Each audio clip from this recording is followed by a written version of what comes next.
अब देख लेते हैं बहुपद को हम दो भागों में बांट सकते हैं। कितने भागों में? एडजेक्टिव भी हम कर लेते हैं कुछ बातें जो है। बहुपद को दो भागों में बांट सकते हैं, एगो पद के आधार पर आधार पर, और दूसरा होता है बताइए मत, और दूसरा क्या होता है? घात के आधार पर। ठीक, पहला हो गया पद के आधार पर, दूसरा क्या हो गया? तो पद के आधार पर आप लोग पढ़े होइएगा 9th में। क्या पढ़े हैं? 9th में। एक पदीय, एक पदीय और दुपदीय, यही ना? और त्रिपदीय, यही ना? आप कहाँ पढ़े हैं? इन 9th में पढ़े हैं। जिसमें एक पद हो उसे एक पदीय कहेंगे, और जिसमें दो पद हो उसे दो पदीय, जिसमें तीन पद हो तीन पदीय कहते हैं। जैसे में एडजेक्टिव में क्वेश्चन आ जाता है, 9th वाला भी कुछ पार्ट जो है बहुपद पढ़ना है तो आ सकता है। तो एक पदीय में आपको एक दिखना होगा जिसमें क्या होना चाहिए? एक पद होना चाहिए। जैसे में क्या है? जैसे मान लिए घात से मतलब नहीं, हमको पद देखना है। जैसे 2x हो गया तो क्या पद हुआ? एक पद हुआ। यहाँ पर कुछ हो जाएगा, 4 हो जाएगा और x स्क्वायर हो जाएगा, तभी भी क्या हो जाएगा? एक पद। और दो पद में क्या होगा? x स्क्वायर प्लस 2 हो जाएगा, देखा है? या x के पावर 3 प्लस 3 हो जाएगा, तभी भी क्या होगा? 2 पद है। और त्रिपदीय का मतलब होता है x स्क्वायर प्लस 3x और प्लस, इसमें देखो 1 2 3 तो ये 3 पद हो गया। और भी लिख सकते हो, x के पावर 4 प्लस कुछ भी लिखिए, मतलब 3 इसमें पद होगा। 3 होना चाहिए। घात हमको नहीं देखना है इसमें। क्या है? इसमें हमको घात नहीं देखना है। और इसी प्रकार 3 पदीय, उसके बाद 4 पदीय, 5 पदीय, जानते जाइए जो भी है रहता है, लेकिन आपको 3 तकले जो है आपको पढ़ना है। ठीक, बात इतना ही। 9th की बातें हैं तो हम देख लिए हैं। थोड़ा आप 10th में बात चलते हैं। जो अगर आप घात के आधार पर पढ़ते हैं तो घात के आधार पर पहला होता है रैखिक। क्या होता है? रैखिक, रैखिक बहुपद। ठीक, बोलना नहीं है। उसके बाद दुघात, दुघात बहुपद। इसी प्रकार त्रिघात बहुपद। देख लीजिए, यह रेखिक बहुपद है जिसका एक घात हो उसे क्या कहते हैं? रेखिक। इसमें घात देखना है। इसमें हम क्या देख रहे थे? पद देख रहे थे। इसमें क्या देखेंगे? पावर, पावर या घात। जैसे में आपको, अब देख लीजिए, जैसे में आपको हम दिखा देते हैं। जैसे x प्लस 1, तो देखिए इस पर घात कितना है? 1 या x होगा, तभी भी क्या होगा? 1 होगा। पद से मतलब हमको नहीं है। ठीक है। और दुघात में देखिए, दुघात में देख लीजिए, x square plus 4x plus, ठीक, 6 हो गया। तो हमको क्या देख रहा है इसमें? तो पद में जाइएगा तो ये क्या हो जाएगा? 3 पद हो जाएगा। लेकिन घात पर जाइएगा तो घात का 2 ही देखते हैं, तो ये क्या हो जाएगा? दुघात हो जाएगा। ठीक है, दुघात हो जाएगा। चाहे सीधा x स्क्वायर रहेगा तभी भी क्या हो जाएगा? ये दुघात। घात देखना है तो वो दुघात, घात पूछेगा। ठीक है। त्रिघात में उसी प्रकार जिस पर 3 हो, या 3x प्लस 1, या आप दे सकते हैं 3x क्यूब प्लस 4 प्लस कुछ भी हो, तभी भी क्या हो? पावर देखना है हमको। क्या हो? 3 होगा तो वो क्या होगा? त्रिघात बहुपद हो जाएगा। ठीक, लेकिन इसमें एक चीज और ध्यान देना है। हम लोग का मैट्रिक में पढ़ना है ई वाला पार्ट। क्या पढ़ना है? ई वाला पार्ट। दुघात, दुघात पढ़ना है। ठीक है, दुघात बहुपद पढ़ना है। क्या पढ़ना है? दुघात बहुपद पढ़ना है। तो दुघात बहुपद में इसमें देख लीजिए, तो हम दोनों देख लेते हैं। यहाँ तक लोग आ रहा है? जैसे रैखिक, अब आए आप लोग रैखिक बहुपद, और हम दोनों एक साथ कर लेते हैं। समीकरण को भी देख लेते हैं। चलिए एक बार देख लेते हैं। तो रैखिक बहुपद का घात कितने होते हैं? 1 होते हैं। कितने होते हैं? 1। शून्यांक कितने होते हैं? 1। शून्यांक 1। इसका व्यापक रूप, इसका व्यापक रूप जो होगा ए एक्स प्लस बी। याद रखना एग्जाम में पूछता है ए एक्स प्लस बी, जहाँ ए इक्वल टू नॉट जीरो। जहाँ आप एक और तथा कर सकते हैं ए और बी। क्या है ए, यहाँ लिख रहेगा ए इक्वल टू नॉट जीरो। ए और बी क्या है, ए और बी एक क्या है, वास्तविक संख्या। क्या है, वास्तविक संख्या है।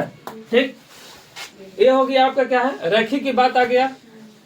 चलिए इधर देख लेते हैं, हमको द्विघात की बात कर लेते हैं। किसका, द्विघात का बात कर लेते हैं। द्विघात बहुपद,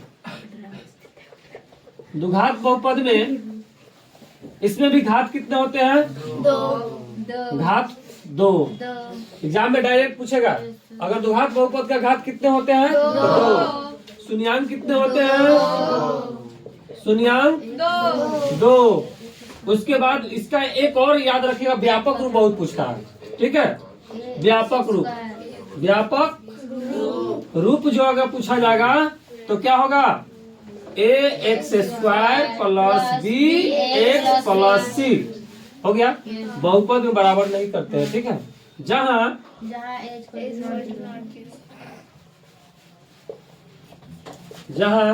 ए इक्वल टू नॉट जीरो और ए बी और सी एक क्या है, वास्तविक संख्या। वास्तविक संख्या कर सकते हो। क्या कर सकते हैं, वास्तविक संख्या है। क्लियर, यहाँ तक में कोई डाउट नहीं ना है। एक और है आपका, क्या है, त्रिघात, त्रिघात बहुपद। तीसरा त्रिघात बहुपद, त्रिघात बहुपद में देख लेते हैं, इसका भी शून्यांक, इसका घात देख लेते हैं। इसका घात क्या होगा, 3, शून्यांक क्या होगा, 3।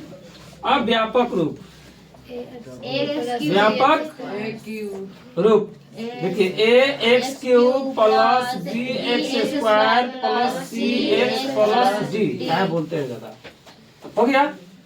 और जहाँ सर जी नन्नू दिख रहा है, यहाँ नहीं दिख रहा है, यहाँ वहाँ पे है।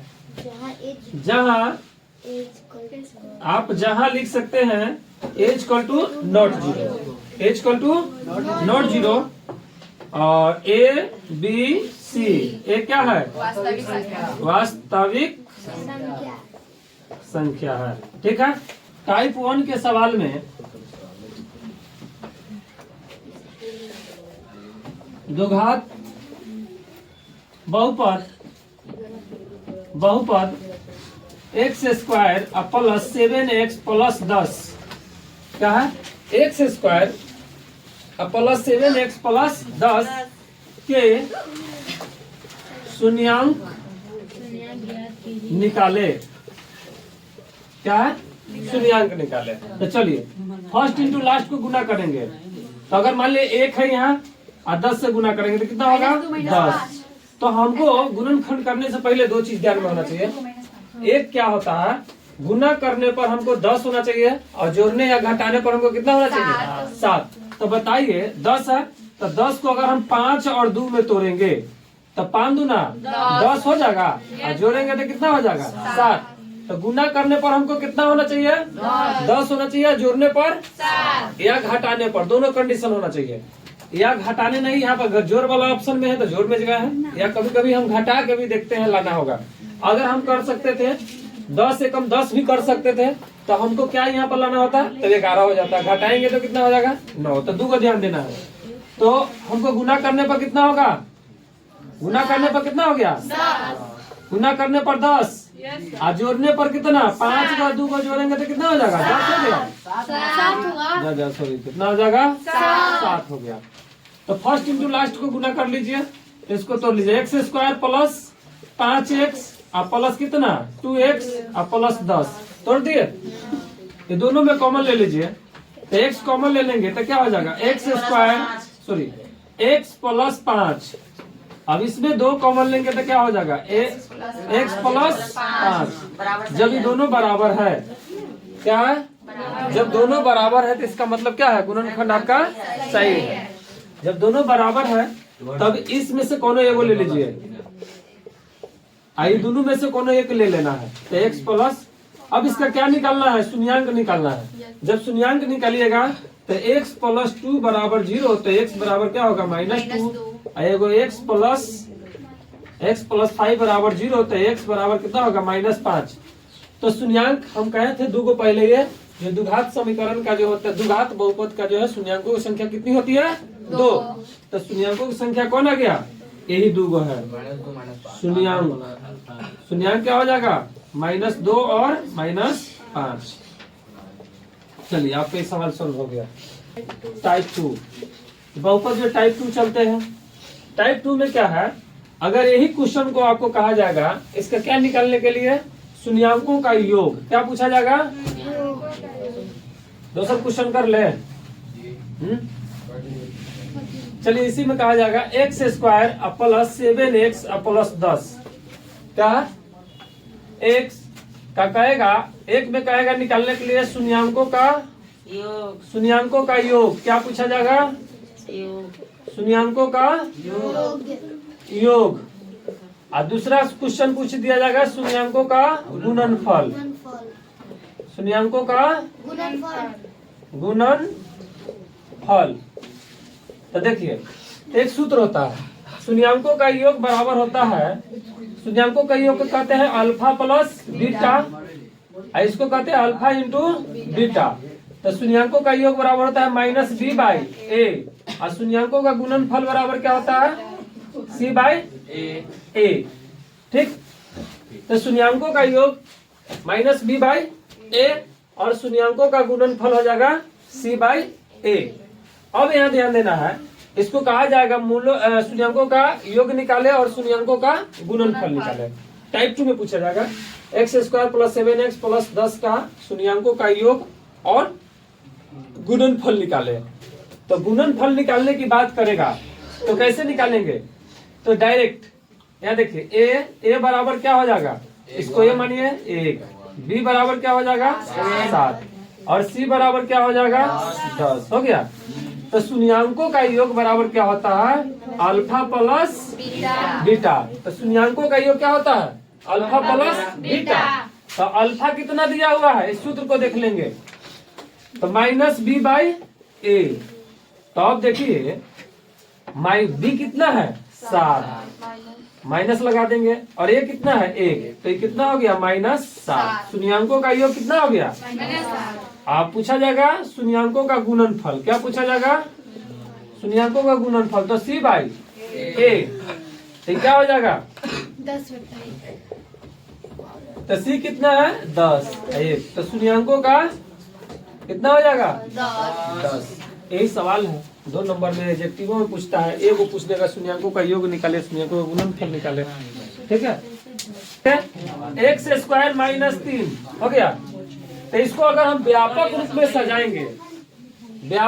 सजाएंगे, तो क्या करेंगे? इसको सबसे पहले क्या करेंगे? x²। अब देखो, अब इसमें क्या लिख सकते हैं? प्लस क्या लिख सकते हैं? 0x -3 लिख सकते हो। व्यापक रूप में, जैसे द्विघात समीकरण का व्यापक रूप क्या होता है? अरे यही होता है x² plus bx plus c, यही होता है। तो जिसका पावर 2 है तो क्या है? ये द्विघात समीकरण है, द्विघात बहुपद है। बहुपद है, बराबर 0 रहता है तब तो क्या हो जाता? समीकरण होता, नहीं तो क्या होता? बहुपद हो गया। तो बताइए a बराबर मेरा क्या दिया हुआ है? 1, और b बराबर क्या दिया हुआ है? 0, और c बराबर क्या दिया है? -3। अब बताइए इस पर निकालने के लिए आपको कहेगा शून्यांकों का योग। शून्यांकों का योग पूछा जाएगा तो -b/a। तो b कितना है? 0। ये कितना है? 1, तो क्या हो गया? 0। और शून्यांकों का योग क्या हो जाएगा?